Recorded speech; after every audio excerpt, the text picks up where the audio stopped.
You and your coworker make the exact same money, same job, same city, same bills. But 10 years from now, one of you is financially free and the other is still grinding, wondering where it all went. The difference has nothing to do with income. It has everything to do with one decision most people delay until it's almost too late. Let me paint you a picture. It's a Tuesday night. You're standing in a grocery store aisle, phone out, doing the mental gymnastics of whether your account can handle shampoo, dish soap, and a birthday card without going into the red. Meanwhile, your coworker, same job, same paycheck, same zip code, as you just posted a reel from a beach resort, second trip this year. You're not imagining things.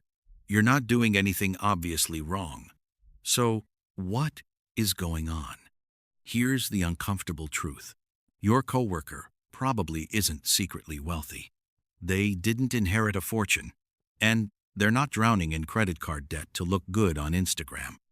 They just made one quiet, boring, almost forgettable financial move, probably years ago, and the math has been silently building ever since. My name is Zen, and today I'm going to show you the math they never taught you in school. The kind that turns ordinary people into millionaires and explains why two people with identical salaries can end up living completely different lives. Meet two people, both 27 years old, both earning $62,000 a year. Same city, same cost of living. Person 1, let's call her Priya, drives a used 2018 Hyundai she paid off 2 years ago. Her investment account sits at $44,000. She doesn't talk about money much. Person 2, let's call her Danielle, just upgraded to a brand new SUV. Monthly payment, $680. Her investment account has $2,800 in it. She feels like she's doing okay. She's young. There's plenty of time. Let's watch what happens. At 35, Priya has $158,000 invested. Danielle has $28,000. The gap is there, but it doesn't feel catastrophic yet. At 45, Priya, $520,000. Danielle, $89,000. Now, the gap is a canyon. Danielle starts cutting back, but she has a mortgage, kids, and the same car payment mentality she's had since her mid-20s. At 55, Priya has $1.48 million. Danielle has $201,000. Danielle is now Googling how to save for retirement in your 50s and realizing the math requires something close to a miracle. At 65, Priya retires with $4.1 million. Danielle has $439,000, barely enough to last 15 years with modest spending. She'll likely work into her early 70s. Same starting line. Two completely different finishes. So what did Priya actually do differently? She invested $500 every single month into a low-cost S&P 500 index fund starting at 22, set it to automatic, and then, basically, went about her life.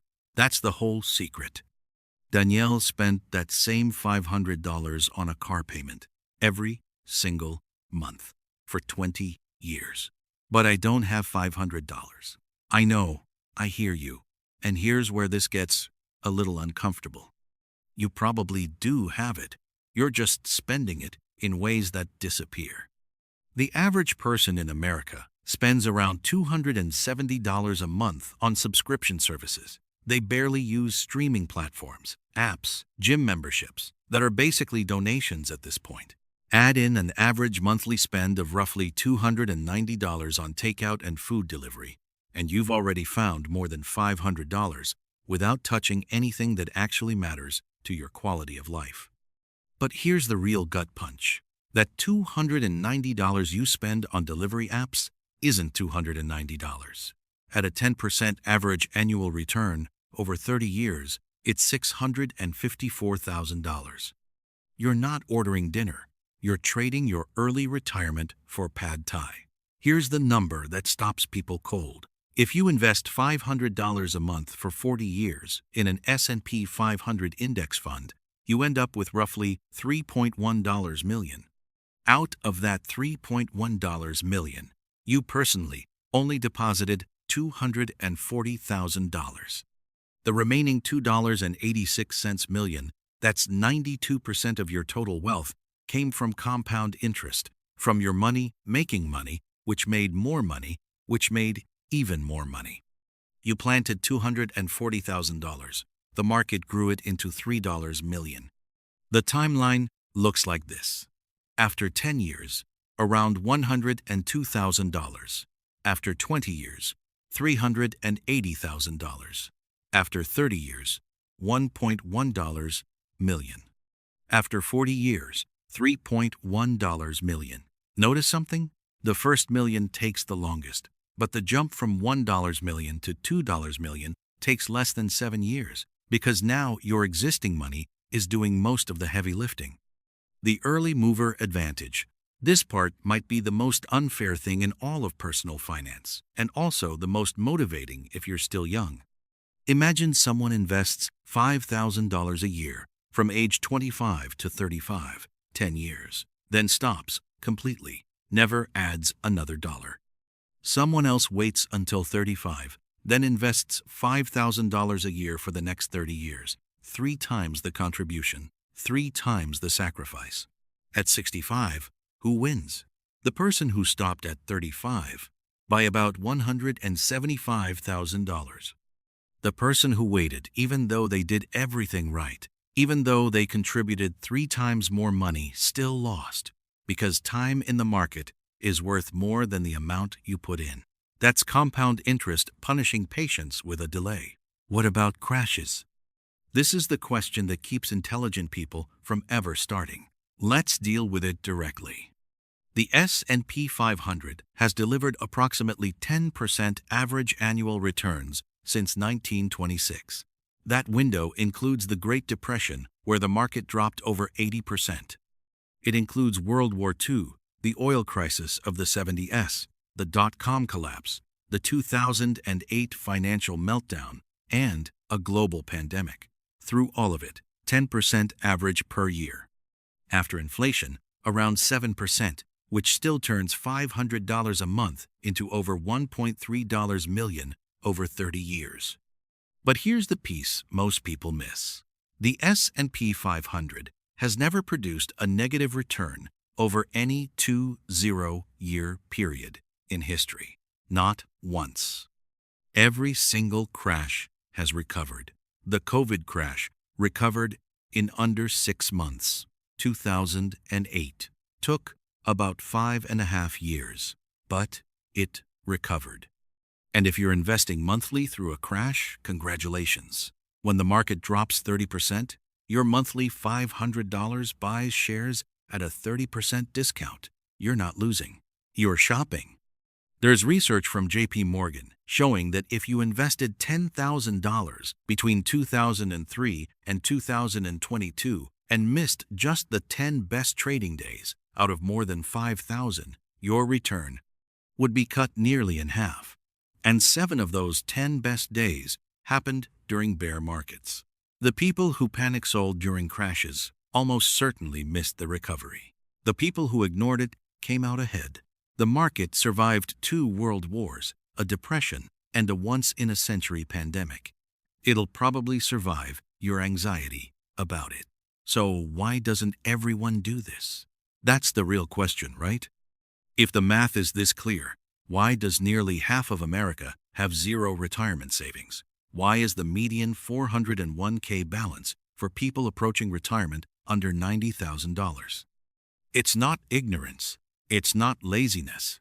It's your brain. Your brain was built for a world where the most important financial decision was whether to eat right now or save food for tomorrow. It has no natural framework for give up $500 this month and receive $3 million in 40 years. So it just says, spend the $500. Eat the berries. This is called present bias, and it's why smart, hardworking people finance $70,000 trucks. Then there's loss aversion. The emotional pain of losing $100 is roughly twice as intense as the pleasure of gaining $100. That's why people obsessively check their portfolios during a market dip and sell at exactly the wrong moment. Research consistently shows that people who check their accounts once a year or never build more wealth than the people watching it daily. The less you look, the richer you get. And finally, lifestyle inflation. Every time income goes up, spending follows automatically. New raise, nicer apartment, bonus, better car. Studies show 78% of people say they'll increase savings when they earn more. Almost none actually do, unless the savings are automatic before the money ever hits their checking account. Your brain will always find something to spend extra money on. The only solution is to make the decision before your brain gets involved. The people who figured it out. In the early 2000s, a quiet man worked as a gas station attendant and then a janitor in rural Vermont. He showed up every day in the same worn jacket, drove a car with rust eating through the body panels. His coworkers honestly pitied him, figured he was struggling. He was not struggling. When he passed away at 92, he left $4.8 million to a local hospital and $1.2 million to a library. His total estate, over $8 million. He had spent decades buying dividend-paying stocks every single week and never sold a share. His coworkers had worked alongside a multimillionaire for years and had absolutely no idea. A legal secretary in Manhattan quietly mirrored the stock trades of the lawyers she worked for in smaller amounts and accumulated over $9 million. A woman named Grace bought 3 shares of a single company in 1935 for $180. She reinvested every dividend. When she passed at age 100, those 3 shares were worth $7.2 million. Meanwhile, Fidelity's data on its own millionaire accounts shows the average contribution rate is 14% of salary. Average tenure, 26 years. Not genius, not luck, just consistency. Started early and left alone. The flip side, the median retirement savings for Americans between 65 and 74 is around $200,000. Social Security pays roughly $1,900 a month. 1 in 5 Americans over 65 is still working because they genuinely cannot afford to stop. These weren't lazy people. They worked for 40 years. They just spent their $500 on things that don't exist anymore. Here's something worth knowing.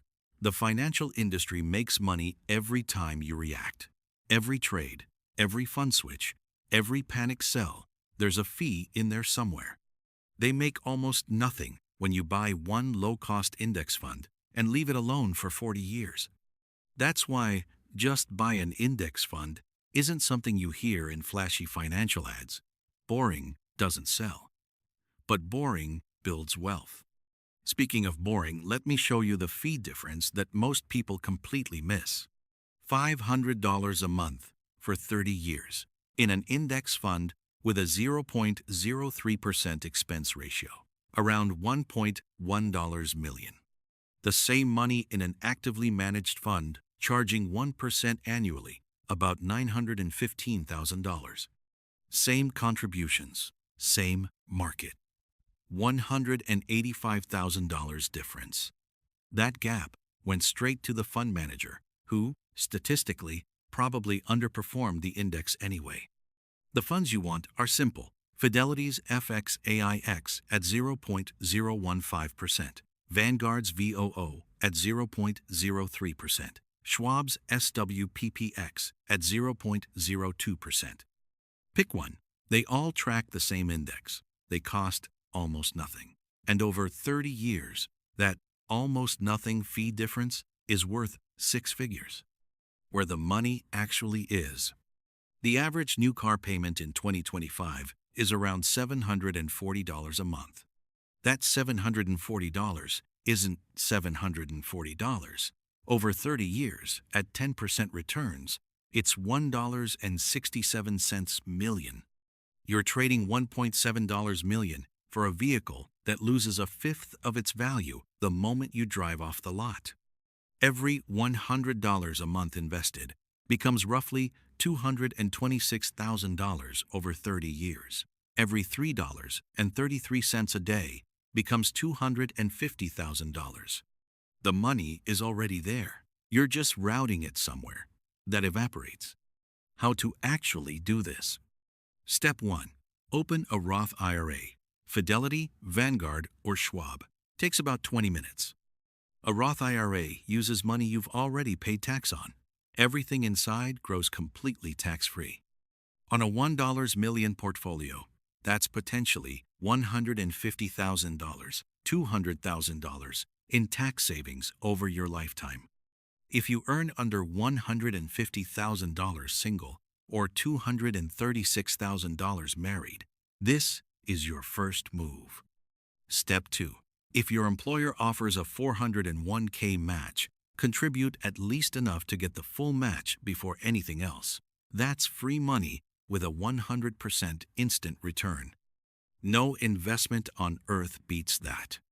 Step 3. Link your bank account and set up an automatic monthly transfer on the first of the month before you see the money, before you can spend it.